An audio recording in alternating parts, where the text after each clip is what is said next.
it was the guys that I spoke with in the commodity industry, the ones that were more successful, were the ones with the least interesting and the least sexy companies. Okay. It was sheetrock manufacturers. It was asbestos removal companies. Okay. And the laundry company was one that was always interesting because it had multiple sectors. It had financing involved in it. It had real estate involved in it. It had parts, services, so it had a secondary income sources. Okay. And then it had its own major source, which was the building and the selling of the coin laundry. Okay. So I entered the marketplace first as very, very, you could say, immature. Okay. I didn't know anything about the industry. I got lucky that I met someone that was in it. Okay. I was able to go into business with them. They had a lot of experience, so I got to learn very quickly. Okay. And what I found out was that the models that existed were still based in the 60s and 70s. Today we are the largest self-branded store, same branded store in coin laundries in the Southeast. We're expanding pretty rapidly. We've got about 50 units on the ground that we've built over the last 9 years. So Okay. we're not completely linear anymore. We've got other products. One of them is the pawn shop, the guns, pawn, and title loans, Okay. which is the combination of multiple businesses into one that's semi-related anyway, because most pawn shops sell guns. And as long as you're doing two functions, it's not hard to do the third function with title loans.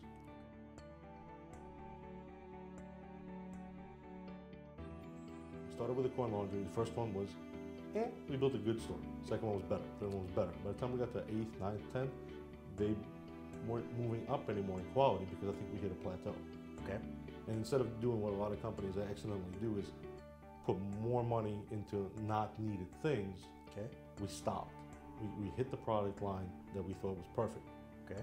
That didn't need to get better for the customer because it was exactly what was needed and it hit the price point. And after that, it just started snowballing. We started selling more and more units. Thankfully, we've never had a failure with one of our units. And because of that, I think customers trusted us better. A mistake that has been made over and over again in this industry, which is a very small industry in comparison to the oil industries, chemical industries, or medical industries, very small, very niche. Okay. What folks misunderstand is that it's not the owners that are the pivotal point of this. That's why companies that have tried to do replicated businesses in my industry have failed. Is they come in from the perspective of, we're going to build a location, market the location, sell a location, and operate the location. But they have no experience finding those locations. Okay. There's never been a distributor, which we are, Okay. that actually, his business is to find the locations, not operations. Okay.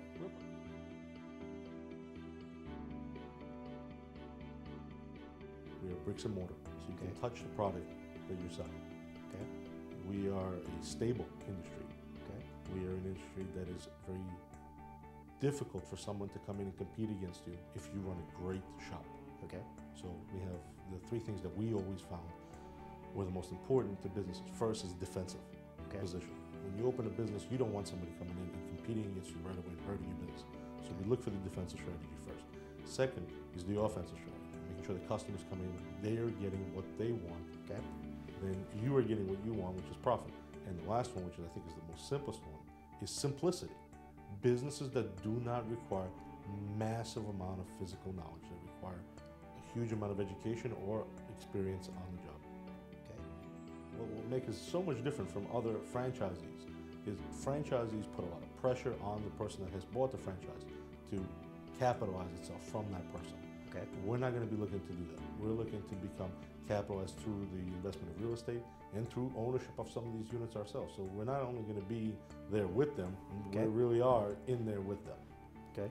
And for us, the best blend was businesses that serve not niche, but very general markets. As far as the learning curve, massively reduced.